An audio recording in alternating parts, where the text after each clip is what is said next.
20 யாரு 20 யாரு யாரு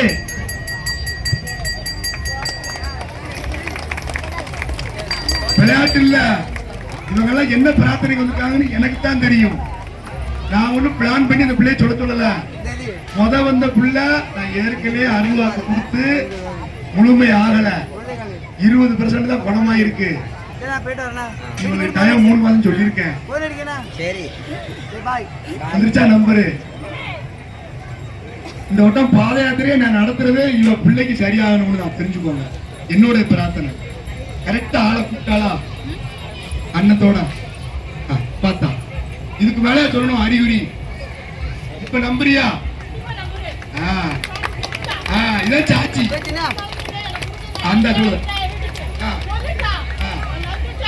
சரி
பிள்ளையில கொண்டு பக்கத்துல ஓடி படுத்துக்கிட்டேன். பட்ட பகல்ல வெட்ட வெளிச்சத்துல. இப்ப என்னதாய் உனக்கு படுக்கல? எனக்கு படுக்கல நேரமா நைட்ல 10 மணிக்கு படுக்க சொல்லி விடிய விடிய உறங்க வச்சு கோட்டை தண்ணி வந்திருக்கேன். இதுக்கு மேல நான் என்ன செய்யணும்? அவன் பார்த்தா சவுண்ட குறைச்சிட்டான். குழந்தைகளை கொஞ்சம் முன்னால காமிங்க. உங்க வாய் 1ல இருந்து 240க்குள்ள ஒரு நம்பர்.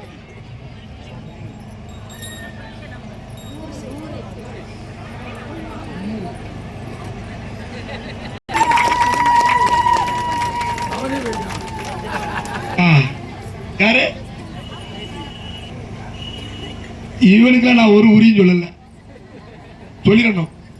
ஆனா நேற்று இந்த கோயில் சன்னதிக்கு வந்து குளிச்சவன் வந்தான். குளிச்சவங்க அபிஷேகம் பண்ண முடியும், சரிதானே? குளிச்சுதானே அபிஷேகம் பண்ணணும். அதுக்காக நேற்று பரிசு 8 வந்து வச்சிருக்கோம், துண்டு 8 வந்து வச்சிருக்கோம் இவருக்கு. நான் இவருக்குன்னு சொல்லல, சீட்டு குளிக்கு போட்டோம். இவர் பேர் விழுந்திருக்கு. அதனால அந்த பாக்கியத்தை அவன் கொடுக்கா. சீட்டு குளிக்கு போட்டு எடுத்தோம், இவன் பேர் விழுந்திருக்கு. அவன் பண்ணுதான். இப்ப சொன்னது அந்த பிள்ளை தான் சொல்லிச்சு. நான் சீட்டு குளிக்க போட்டோம் அவனை சொல்லுவோம்னு நான் நினைக்கல. நான் யாரை சொன்னாலும் சரிதான், எனக்கு எதனாலும் ஒண்ணு. எனக்கு தேவை அபிஷேகம் நடக்கணும்.